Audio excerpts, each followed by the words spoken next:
right, today we're going to start out with our back-to-back winning season segment. I just have a quick question for you guys. What's up?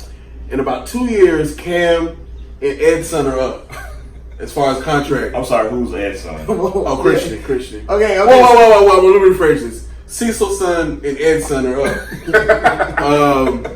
As far as contract structure goes. So if you had a choice to actually pay one of them, who would you pay? Why are we talking about them by them being their parents' son? Like, did Ed's son do something to you? No. He played for the Broncos. I'm like, oh wait. But why Ed's like? Did you ask for an autograph? And he was like, nah. Nah. We just gonna call him Ed's son. That's what we're doing today. By the way, people, we're talking about Christian McCaffrey. Can we just let it out, please? All right. Yeah. And so, like, this question got me thinking because running backs' values have been questioned recently within the NFL, with Melvin Gordon sitting out and Zeke threatening to sit out. And Christian is going to need to be paid soon. And Cam's contract is going up soon. Dear Cowboys, please overpay Zeke. Please. I'm sorry, I had to get that out. Please pay Dak $30 million a year. Please. Well, hey, to get to the question, if it comes down to they can only pay Christian McCaffrey or Cam Newton, I think Christian McCaffrey gets paid. What? I think he get now. Do I want Christian McCaffrey to get paid over Cam Newton? No. Oh, okay. No, I don't want that. Now, you guys know me. I see the business side of it. Of course. You know, Sean, we just got the soccer team and not the baseball team, but we'll talk about that later. But I always see the business side of it. And the business side of this is we don't have a premier running back, but we do have a third-round draft pick in Will Grier.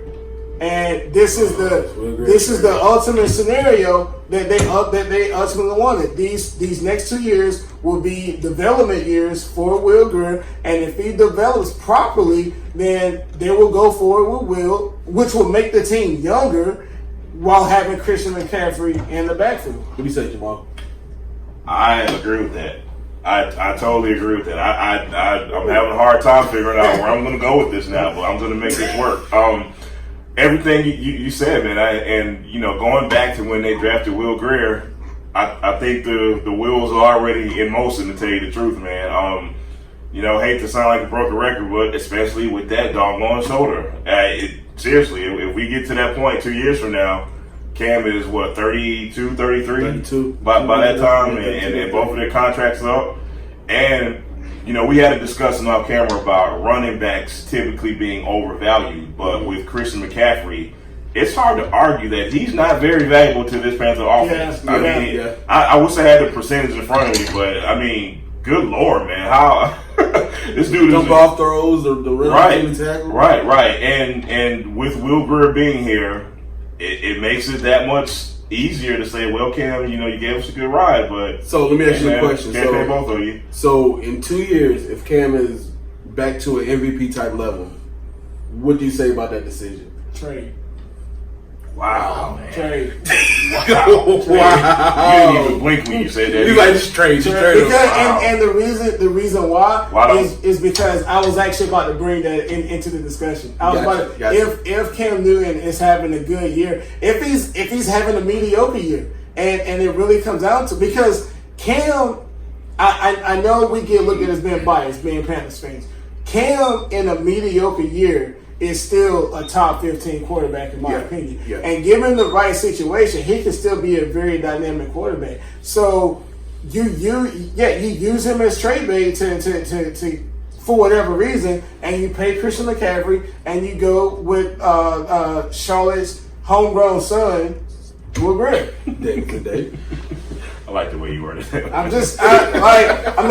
Mecklenburg County said he's not from Charlotte. It's hard for me to have this conversation, but at the same time, you got to look at where we are. I mean, we're in North Carolina, we're in Charlotte, we're in the Bible Belt, and with being in the Bible Belt, what comes with that. This is a very vocal fan base. And I haven't seen that from Tepper just yet, right? But the team tends to listen to the fan base in a lot of ways. I mean, the whole country is the Bible Belt, man. This will be real. Well, that's another story. Yeah, we will have to talk about that on the end. But at the same time, it's like we said about a month ago. Why spend a third round draft pick on someone you don't plan on playing very soon? And not only that, you know, in football it's a little different than basketball because typically when you talk about making trades in football, you know, you don't bring up value as much as you do in basketball. But at the same time, you're talking about an MVP quarterback's value versus a running back's value. Gotcha. And quite simply, on the business side of it, Cam Newton is better trade bait than any running back would be. You know what I mean? And it's unfortunate to say that because I love Cam as my quarterback. I want him to retire here. I don't even want this to be a dilemma 2 years from now. Let me make that very clear. But if that is the case, they got to look strong and hard at that, man. So let me ask you guys a question. I'm just throwing this out there. A lot of discussion. Is Cam Hall of Fame right now? Yes. Yes. I don't think so. And let me bring up this. This has been a narrative for the last couple of years. If you bring up Cam Newton, it's almost met with universal criticism. And I'm speaking outside the Carolina Panthers fan base. I'm taking the biases out of the conversation, but it's met with immediate criticism. Either he overthrows or his accuracy, or he's too arrogant, he's too pouty, he wears a towel on his head, he looks to run too quick, yada, yada, yada. If you bring up Russell Wilson, it's almost met with immediate acceptance in the football community. No one talks about the awesome defense he's played with. No one talks about the Hall of Fame running back that he's played with. But he has all the same intangibles as a Cam Newton, relatively speaking. But when you go look at the statistics, other than the Super Bowls, which is a team sport, when you go look at the statistics, Russell leads in some categories, Cam leads in some categories. But when you compare the statistics, you get the same quarterback. Yeah. You essentially get the and that's I don't understand why one is met with universal criticism and the other is met with universal acceptance. That's your ball. I think we're gonna delve into that a little later on in this particular segment. Here's the thing with the Hall of Fame, and I want to give you an example to kind of illustrate, you know, what you were just talking about.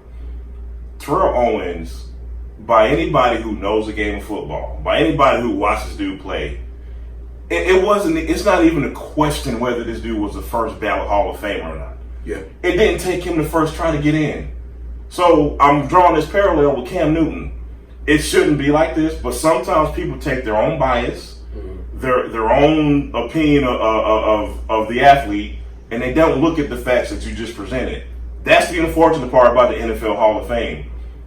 Now, with Cam, it's a little different because I think it's arguable whether he's first ballot or not. Ronnie doesn't think he gets in. I think that's also fair. But the whole entire point I'm trying to make is whenever that time comes, I hope people take their own bias, their own opinion. I don't care how he dresses. I don't care if you don't like his personality. All this dumb stuff, all this stupid, unimportant stuff, I hope that is not what ultimately does not get Cam into the Hall of Fame. Gotcha. Now, one question before we move on. With the way that you guys view Cam Newton right now, does that view change if and when he gets a Super Bowl? No, not for me. No. And speaking of that, we're not here yet, but what we're going to talk about coming up, like, man, it sounds silly, man. This dude is more of a leader than I thought he was. I'll just leave it at that. All right. Real quick before we move on to the next segment, winning absolves everything. Yeah. Cam Newton wins the Super Bowl. I think his perception in the national media changes and he makes a Hall of Fame. Hey guys, where's that voice coming from? I Just somebody. God is producer. I'm like Tony Reale over here. I'm gonna spit some facts. What's the lottery number? What player has the most rushing touchdowns since 2011? Cam Newton. Not running back, not quarterback. Cam Newton. Yeah. Cam Newton, a quarterback, has the most rushing touchdowns. That's an amazing stat, and I don't think we'll ever see anybody else do anything like that, especially not from the running back position. So yeah. Also, statistically, Cam Newton's season last season was his third best season out of his entire career, but which is odd because most people would view it as a much maligned season for Cam Newton because of how it ended. Because of how they ended, but statistically, he was about the same as his sophomore season, like almost statistically across the board, except he was 10 percentage points higher on his completion percentage, and he had a 94 quarterback rating, which is the second highest in his career. So it's just kind of weird how we view Cam Newton, because most people, the media will tell you he didn't have a good season last year, but he did have a pretty good season. I got a fun fact. John Elway completed 58% of his passes in his career. Cameron's like at 59. But 59. But those completion percentages. Andrew Luck is also at 59. But if you ask anyone who's more accurate, they're gonna say Andrew Luck. They throw the ball a lot more, so of course he's gonna have more completions. All right.